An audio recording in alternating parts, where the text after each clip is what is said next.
We've got some inquiries from some of our followers who want us to visit the AQA GCE Maths questions.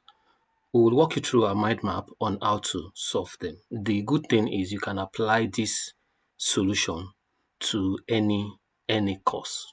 Those doing JAMB, those doing WAEC in Nigeria, those doing GCSE in other part of the nation, in other part of the world, you can definitely apply this mind map to solving your questions. That's it. Let's get started. Our first question wants us to solve 27 divided by 0.6. The first thing is this is 27 divided by 0.6. I want to rewrite this is 0.6. Look at it this way. This is 0.6. Put it this way. Everywhere you have point 1, here you have 0. Peradventure, you have something like 27 parallel 0.625. This definitely will be written as 0.6. I'm only doing this for teaching sake. This is 1. In place of 6, you have 0, 2, 0. You have this 0. So this is something as 625 over 1000. Now, so this is 27 divided by 0.6. This will be the same thing as 27 over 1 times. Now, as I introduce the multiplication, I will turn this becomes 10 over 6. 2 here is 3, 2 here is 5, 3 here is 1, 3 here is 9. So obviously, this is the same thing as 45. So I'll just tell my examiner that the answer is what? Is 45. Now, okay, that was question 1C. Let's look at question 1A. Question 1A says 0.7 times 0.5. This will be the same thing as just the same thing we did. Everywhere we have point, this is 7 over 10 times 5 over 10. Now I can simply rewrite this as 35 over 7 times 5 is 35 over 100. Now from here, I know my point is here. I have two zeros under, so you put this same as 35.0. So from here, I'll drive 1 and 2. So that's my final answer here will be 0.35. That's 0.35. Like I said, I just want to walk you through our mind map. This is 5 over 6 divided by 3. That will be 5 over 6 times 1 over 3, which is the same thing as 5 over 18. Now you can leave it this way. Obviously, this is just 5 over 18 is just 1 mark. I don't think your examiner will expect anything more than that. Now let's look at the second question. Last question. Question 2 says you have 2x is less than 26. Now you divide both side by 2. Divide this side by 2. Here is 2 years 1, 2 years 1, 2 years 1, 2 in 26 is 13. Obviously, this implies that x will be less than 13. So my answer here is x is less than 13. Now, question 3 says we should work out 3 over 2 all squared. That's the same thing as 3 over 2 times 3 over 2. That's the same thing as 9 over 4. I want you to pay attention to this detail. Give your answer as a mixed number. Now, you can't stop here. It wants you to give your answer as a mixed number. How many 4 do you have in 9? You have 2. What do you have remaining? 1 over 4. A mixed number must comprise of both whole number and fraction. So my answer is 2 whole number, 1 over 4. Now let's go to the fourth question. The fourth question says that ABC, this is the line ABC, BDE, BD, and BE. This is line BE. This is BD, and this is obviously ABC. Now, are straight lines. Now, we've been told that they are not drawn accurately. Mark that it's not drawn accurately, so that means you cannot use measuring tools to measure the angles. Now, the angle at BD is equal to 5 times ABE. Let's look at it. Here is ABE. So this is the angle at ABE. I'll call this theta. Now, EBD is 5 times ABE. That means what I have here is 5 times of theta. And the angle at BDC, what I have here, is 3 times of theta. We have actually defined all of the angles. So that angle at ABE, the angle is at B, plus the angle at EBD, the angle is at B also, plus the angle at DBC. The angle is still at B is equals to 180 degrees. And so I can say that angle at ABE, that's theta, plus 5 theta plus 3 theta is equals to 180 degrees. Now that implies that 9 theta is the same thing as 180 degrees.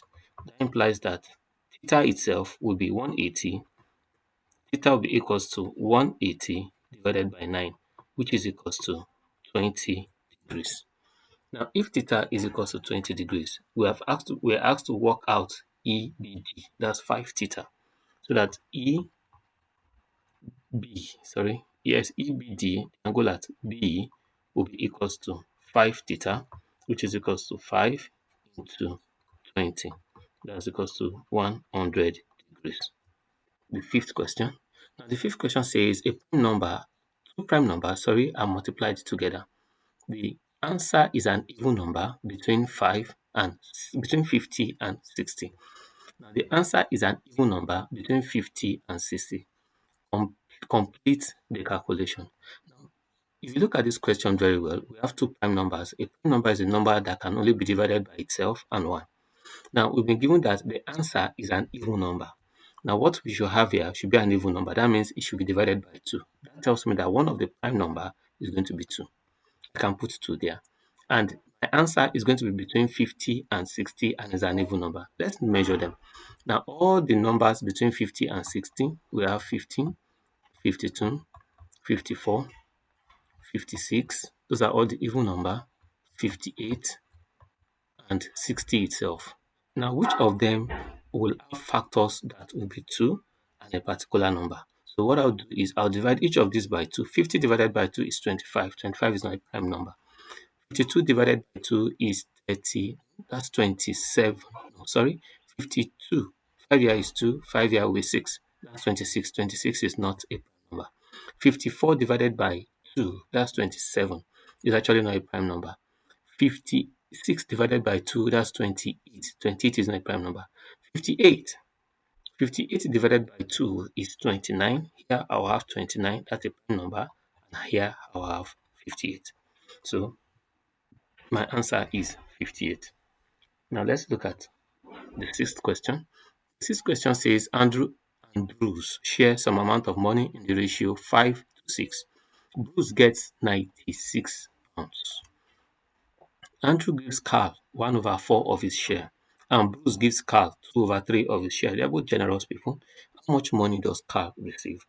The first thing is, if Bruce is going to get 96, so what is Bruce's share? First and foremost, the money was shared in the ratio of 5 to 6.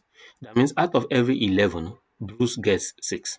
So that 6 over 11 is Bruce's share, and that is equals to 96 pounds. So that if 6 over 11 is Bruce's share, which is 96 pounds, what is the whole amount of money itself? What is the 1 itself? Now that is equals to 96 over 1 times 11 over 6. 6 here will be 1. 6 here is 16. 16 times 11, that is 176. Now, out of 176, Bruce is going to get 96. So if Bruce gets 96,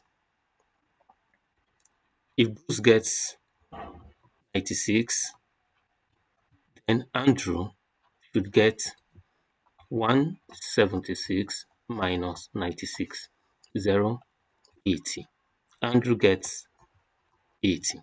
Now, if Andrew is going to get 80, out of Andrew is generous, Carl is going to get 1 over 4 of Andrew. That's 1 over 4 times 80, which is equals to 20. 4 here is 1. 4 in 80 is 20.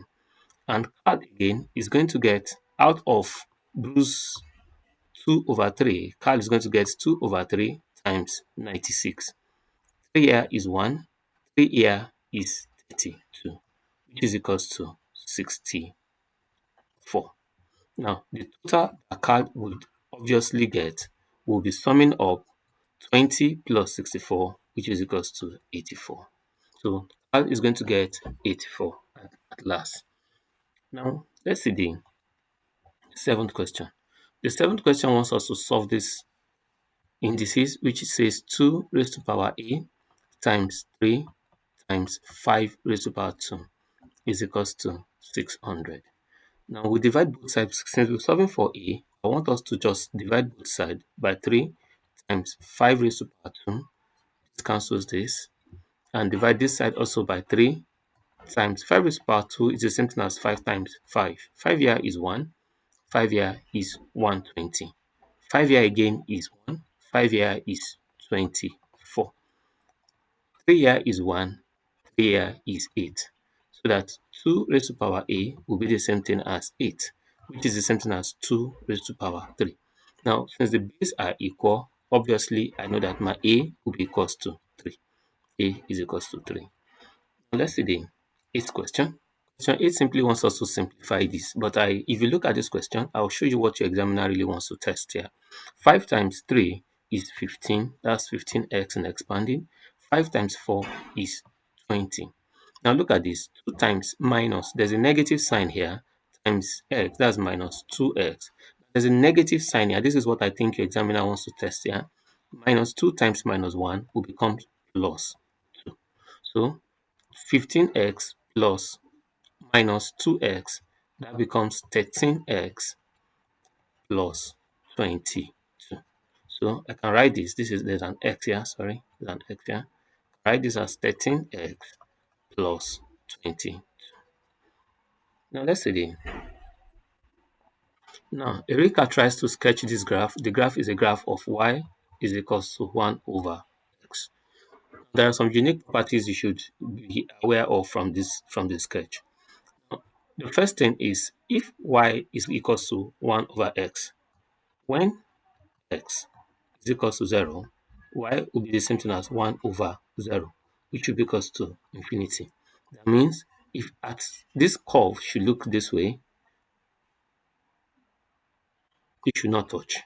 The curve should not touch this line, because when x is 0, there's no y value, so it will not touch it. Now the next thing you should, so my first criticism is the curve should not touch my y-axis.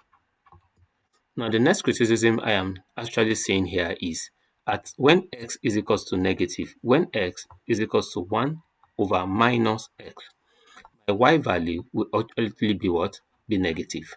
If my y value is going to be negative, this curve here should not go upwards. Rather, this curve should come downwards, showing that it is negative. So these are the two curves you should have here. Now the second criticism is when x is negative, y is not positive. Is not positive. These are my two criticisms. And lastly, let's see the last question for today. For today, Sunta is X years old. Bent is 1 year younger than Sonita. Joel is double Sonita's age. Let's start by Sonita's age or Sonita. Sonita's age is X. Now, Beth is 1 year younger than Sonita. That means Beth is equals to X minus 1. And Joel, so that Joel is double Sonita, Joel is 2x. Now the mean of their ages is 5. That is, if I add x plus x minus 1 plus 2x, everything should be equals to 5. I divide this by 3. There are 3 individuals and the mean is 5. So that tells me that x plus x minus 1 plus 2x is equals to 15. I cross multiply. 3 times 5 is 15. X plus x is 2x plus 2x here, that will be 4x minus 1 is equals to 15. 4x is equals to 15 plus 1, which is equals to 16. Obviously, x will be equals to 16 divided by 4, which is equals to 4. Now, but we're asked to look for Joel's age. Joel is 2x. And my 2x, Joel will be equals to 2 into 4 which is equals to 8. So Joel's age is 8 years old. Joel is 8 years old. And with this, I've been able to walk you through 10 questions through mind map in solving this question. Thank you for staying with us and see you in our next class.